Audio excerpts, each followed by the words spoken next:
नमस्कार दोस्तों, स्वागत है आपके अपने YouTube चैनल वीके सर मस्ती में। आज के इस वीडियो में हम लोग बात करेंगे कि जिन व्यक्तियों का जमाबंदी पंजी जमा हो चुका है तो अब उनको क्या करना होगा, उनसे क्या करवाया जाएगा। तो मैं बता दूं कि जितने रैयतों का जमाबंदी पंजी जमा हो चुका है ऑफलाइन के माध्यम से, जो शिविर में जमा हुआ है, उन लोगों का काम अब स्टार्ट किया जाएगा। उसका फाइनल डेट आपका निकल चुका, कब से कब तक किया जाएगा। बहुत लंबा समय ले लिया गया है, चाहे उत्तराधिकारी फॉर्म भरा हो, चाहे बंटवारानामा भरा हो, या जमाबंदी पंजी में सुधार के लिए भरा गया हो। तो उन सभी चीज़ों को लेकर के एक आदेश आ चुका है। उस आदेश में बहुत सारे बातें कहे गए हैं, लेकिन इसमें मोस्ट इम्पोर्टेंट आपकी 4 बातें हैं। 4 काम करना है आप लोगों को जिनका जमाबंदी पंजी जमा हो चुका है। जिनका जमा नहीं हुआ है उनको तो अभी अलग की बात है कि जमा ही नहीं हुआ है। जमा होने के बाद वही प्रक्रिया अपनाना पड़ेगा आपको भी। लेकिन जिन व्यक्तियों का अभी जमा हो चुका है उनको क्या करना होगा। बहुत सारे लोग क्या किए हैं कि फॉर्म को जमा करते समय बहुत सारी गलती कर चुके हैं। किसी पॉइंटेड बात को भरे हैं, कहीं पर किसी बात को छोड़े हैं। बहुत सारे ऐसे रैयत हैं जिनके पास कोई कागजात नहीं था, उसके अभाव में उस फॉर्म में केवल अपना नाम डाल करके और भेज दिया है। बहुत सारे लोग अभी तक कमेंट कर रहे हैं कि सर जमाबंदी पंजी का जो फॉर्म भरा जा रहा है उसमें दस्तावेज वाला चौहद्दी डाले या प्रजेंट वाला। तो मैं कहूँगा कि उसको अगर आप अभी प्रजेंट वाला अगर डालते हैं तो ही अच्छा होगा। क्यों? क्योंकि जब आप खरीदे होंगे किसी ज़मीन को, उस समय उस ज़मीन के चारों चौहद्दी में अलग अलग व्यक्ति होंगे। लेकिन बहुत सालों के बाद हो सकता है कि उस ज़मीन को फिर बेच दिया गया हो, किसी दूसरे के पास चला गया हो, तो वहाँ पर चौहद्दी फिर चेंज हो जाती है। तो आप जो प्रेजेंट में है वहाँ पर उपस्थित, हो सकता है कि 10 साल पहले कोई और था और अभी 20 साल के बाद कोई और है तो बदल गया। तो आप अभी की स्थिति के अनुसार जो प्रेजेंट में वहाँ पर है उसका चौहद्दी डालिएगा तो उसी का दिखाई देगा, और आपका वर्तमान जो अभी वहाँ पर प्रेजेंट है और जो अभी प्रेजेंट है तो सभी का चौहद्दी को मैच किया जाएगा। समझ रहे कि नहीं? और पुराने वाले चौहद्दी के हिसाब से आपको ढूंढते रहेगा तो उसमें थोड़ा दिक्कत होगा, देरी होगा। तो सबसे बेस्ट होगा जो आपको प्रेजेंट में डाल देना है, ठीक है। लेकिन मोस्ट इम्पोर्टेंट ये है कि जितने भी लोग का गलती हो चुका है तो क्या उनका सुधार होगा या नहीं होगा, या रिजेक्ट हो जाएगा, तो उनको सुधार किया जाएगा। तो जो इसमें 4 बातें लिखी गई है, मैं उस 4 बातों को आपके साथ शेयर करूंगा और विस्तार से करूंगा, क्योंकि इसमें जो बातें लिखी गई है हमें नहीं लगता है कि इस काम को कराया जाएगा।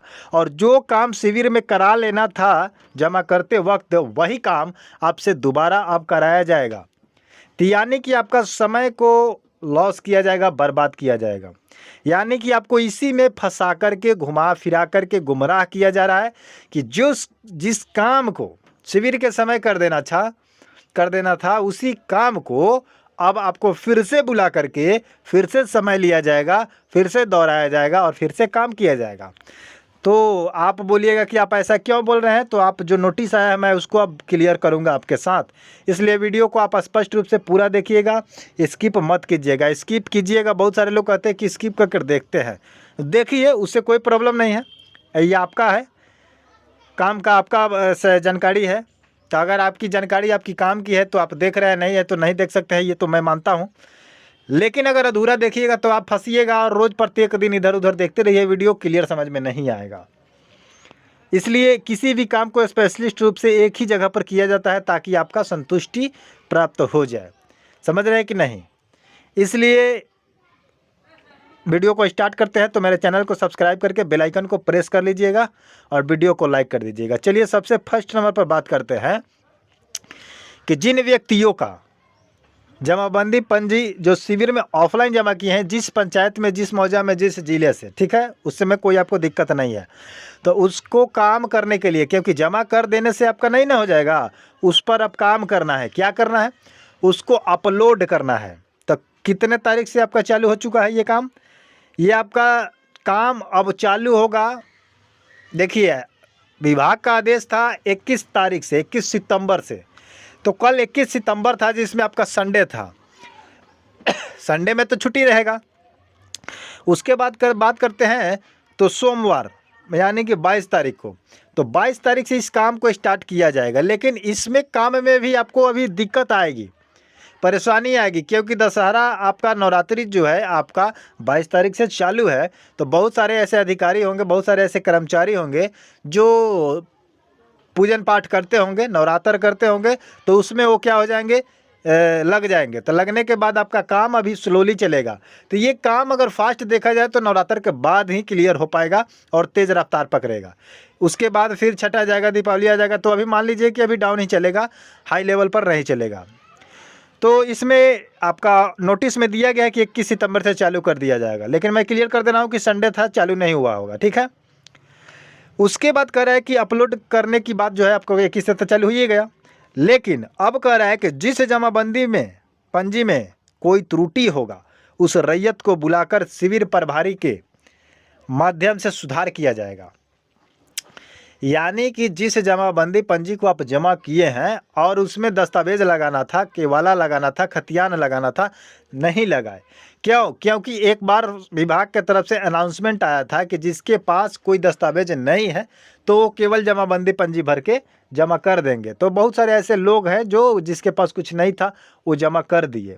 तो वैसे स्थिति में जिनके पेपर में त्रुटि होगा, मान लीजिए कि खाता नहीं मालूम है तो नहीं भरे होंगे, प्लॉट आप मालूम कर लिए होंगे अगल बगल के प्लॉट से, मान लीजिए कि जिस प्लॉट पर आप रह रहे हैं उसके चारों तरफ के प्लॉट से आप अपना प्लॉट निकलवा लिए होंगे अमीन से और भर दिए होंगे। तो इस स्थिति में आपका खाता छूट गया, चौहदी डाल दिए होंगे, मान लीजिए रकबा अमीन से नपवा करके डाल दीजिएगा, ये भी मान लीजिए, लेकिन खाता तो छूट गया। तो उस खाता को सुधार करने के लिए आपको बुलाया जाएगा अंचल कार्यालय में, क्योंकि ये काम अब जो होगा अंचल कार्यालय के माध्यम से ही होगा, अब शिविर आपका लगने वाला नहीं है। तो इसमें लिखा जा रहा है कि शिविर प्रभारी क्या करेंगे, रैयतों को बुला करके और उसका काम को क्या करेंगे, सुधार करेंगे। तो क्या आपको लगता है कि प्रभारी आपको बुलाएगा, शिविर प्रभारी के माध्यम से आपको बुला करके काम किया जाएगा? हमें नहीं लगता है कि आपको बुलाया जाएगा, ठीक है। चाहे जो काम हो आप ही को दौड़ना पड़ेगा कि सर मेरा काम हुआ या नहीं। वहाँ जा कर के जब आप पूछिएगा कि मेरा काम हुआ या नहीं, तब वहाँ पर चेक किया जाएगा या कुछ किया जाएगा तो बताया जाएगा कि इसमें त्रुटि है, यहाँ पर बहुत बड़ा फॉल्ट है, इधर उधर आप कर दिए हैं या पहले से आपका इधर उधर है, बाप दादा का जो चीज़ है खानदानी है, पुश्तैनी है, तो इसमें प्रॉब्लम है, इसको सुधार करने के लिए आपको ये पैसा डिमांड किया जाएगा। लूट घसोट आपका चालू रहेगा, ये बंद नहीं होगा, ये मत समझिए कि बंद हो जाएगा, ठीक है। उसके बाद कह रहा है कि 3 नंबर में कि SMS के माध्यम से मैसेज दिया जाएगा। यानी कि जिस व्यक्तियों के जमाबंदी पंजी में अगर कोई प्रॉब्लम आता है तो जिसका वहाँ पर मोबाइल दर्ज किया गया होगा तो वहाँ पर मैसेज भेजा जाएगा। और मैं अगले वीडियो में चिल्ला करके बताया था कि ये शिविर का काम है कि शिविर में जब आप जमाबंदी पंजी ले रहे हैं उसी समय उसका रजिस्ट्रेशन कर दीजिए उस जमाबंदी पंजी संख्या के साथ और उसके मोबाइल नंबर के साथ, और उसी समय आपका मैसेज चला जाता। तो आपको एक ही समय में आपका ये काम हो जाता जिस दिन आप जमा करने गए थे। लेकिन उसी चीज़ को अब कहा जा रहा है कि मैसेज जाएगा। तो अब आपका मैसेज जाएगा, किया जाएगा या नहीं किया जाएगा, ऑनलाइन रजिस्ट्रेशन किया जाएगा तो मैसेज जाएगा, नहीं जाएगा तो नहीं जाएगा। बहुत सारे लोग ऐसे हैं कि जहाँ पर बहुत ऐसे मौजा है या बहुत ऐसे शिविर है जहाँ पर मोबाइल नंबर नहीं लिया गया और वहाँ पर ऐसे केवल फॉर्म को ले करके रख दिया गया। तब बताइए कि जिसका फॉर्म ऐसा ही ले लिए है उसमें मोबाइल नंबर दर्ज नहीं किए हैं तो SMS कैसे जाएगा? नहीं जाएगा।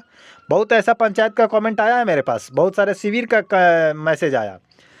तो ऐसे में जो विभाग करे कि SMS से मैसेज दिया जाएगा, तो क्या आपको लगता है कि ये काम पूरा होगा? ये भी काम नहीं पूरा होगा, क्योंकि जहाँ पर शिविर लगा था, जहाँ पर लिए तो वहाँ पर मैसेज जाएगा, जिस व्यक्ति का नहीं लिए उसका मैसेज नहीं जाएगा, तो उसका काम तो अधूरा रहेगा।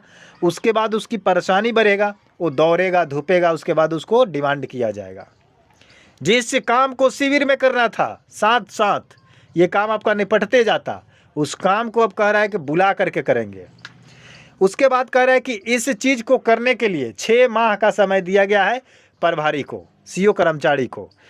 क्यों? क्योंकि इसमें एक तो जमाबंदी सुधार का काम करना है, किसी का खाता छूटा होगा उसका सुधार करना है, किसी का खेसरा, किसी का रकबा, किसी का चौहद्दी, यानी कि जमाबंदी पंजी में जितना त्रुटि होगा उसको सुधार किया जाएगा। उसके बाद उत्तराधिकारी जो आपका भरना था, उत्तराधिकारी दाखिल खारिज याचिका पत्र, ऐसे भी लोग होंगे जो इसको भरे होंगे तो उसको भी सुधार करना है, उसको भी देना है। उसके बाद होगा कि बंटवारा वाला भरे होंगे, जो फॉर्म वो बंटवारा वाला होगा। लेकिन बहुत सारे ऐसे हैं लोग कि बंटवारा और उत्तराधिकारी याचिका पत्र नहीं भरे हैं, क्योंकि उनको मिल ही नहीं पाया है। बहुत सारे जगहों पर मिला भी है, 1-2 व्यक्तियों को, 2, 4, 10, 20, 50 व्यक्तियों को, तो उन लोग को समझ में नहीं आया, तो लोग भरे नहीं, जमाबंदी में पंजी में उल्टा पुल्टा भर करके जमा कर दिए हैं। तो ये है आपका स्थिति विभाग के तरफ से। ये नोटिस आया था जो 4 अपडेट्स है, ठीक है, समय को लेकर कि कब से कब क्या किया जाएगा।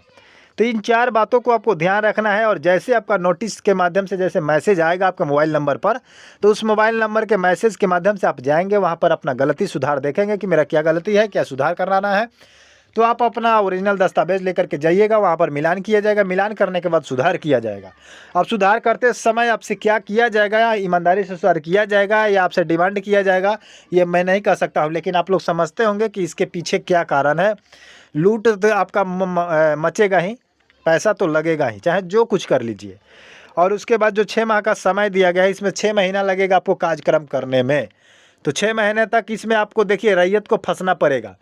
6 महीने अगर 21 सितंबर से अगर चालू करके 6 महीना किया जा रहा है, तो किसको कब बुला दिया जाएगा गारंटी नहीं है। लेकिन आप भी इसी आश्वासन में रहिएगा कि कब बुलाया जाएगा, मैं कहाँ रहूँगा, नहीं रहूँगा, प्रॉब्लम आएगी। तो ये एक उलझाने वाला बात हो चुका है, समझ रहे हैं कि नहीं। अगर आपके पास मैसेज आएगा, हो सकता है कि आप दिल्ली, पंजाब, हरियाणा कहीं कमाने निकल गए हो और आपको छुट्टी ना मिले, तो आपको परेशानी हो जाएगी फिर आने में, और नहीं पहुंचते हैं तो आपका काम अधूरा रहेगा, पेंडिंग पड़ा रहेगा। वैसा ही नहीं जाइएगा तो कैसे करेगा वो, गलत सलत सुधार करेगा या कोई करवा देगा, तो वाला की बात है। तो आप लोग इस अपडेट से क्या कहना चाहते हैं कि विभाग जो कर रही है सही है या गलत है, आप लोग ईमानदारी से कमेंट बॉक्स में आप लोग लिखिएगा।